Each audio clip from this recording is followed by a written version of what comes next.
2017 жылғы 27 қыркүйекте елбасы кітапханасында сәндік қолданбалы өнер шеберлері Жұбаниязовтар отбасының «Дала әуені» атты шығармашылық көрмесінің ашылуы өтті. Жұбаниязовтар Алматы суретшілерінің арасындағы танымал отбасы. Алғаш рет әулеттің кәсіби шығармашылық іргесін Қазақстан Республикасы еңбек сіңірген мәдениет қайраткері Суретшілер одағының мүшесі Қуандық Наурызбайұлы Жұбаниязов және оның жұбайы дәстүрлі қолданбалы өнер иесі Қазақстан Республикасының еңбек сіңірген мәдениет қайраткері Күлипа Есімқызы қалады. Іс-шараның ашылу барысында елбасы кітапханасы директорының орынбасары Күлайша Ақтаева аталмыш көрменің Қазақстанның өнерпаз әулеттері атты жаңа жобаның бастау екенін белгіледі. Қуандық Наурызбайұлы мен Күлипа Есімқызы Жұбаниязовтардың туындылары атадан балаға мұра болып жалғасын тауып келе жатқан бірегей құндылық деп есептеймін. Бүгін біздің ортамызға келіп отырған Күлипа апамызға үлкен рахметімді айтқым келеді.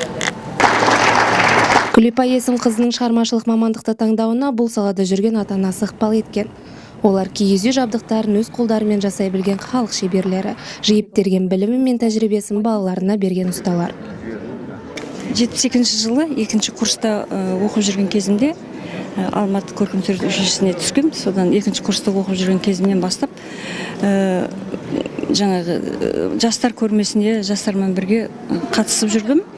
Бірінші гобеленім осы жерде тұр. Ана махаббаты деген 2007 жылы маған сол мәдениет қайраткерін берді.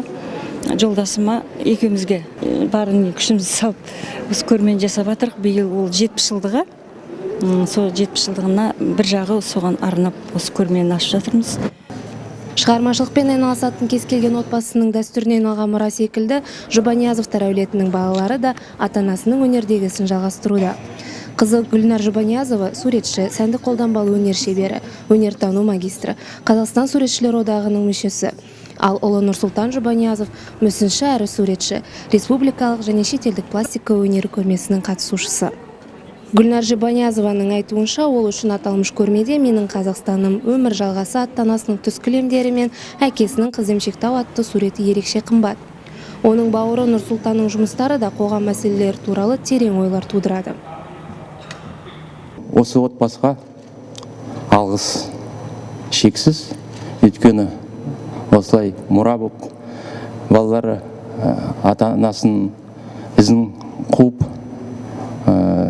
осындай насихаттап жатыр біздің жастарымызға осындай өнер, қазақ өнерінде. Дала әуені көрмесі 2017 жылдың 22 қазанына дейін жалғасады.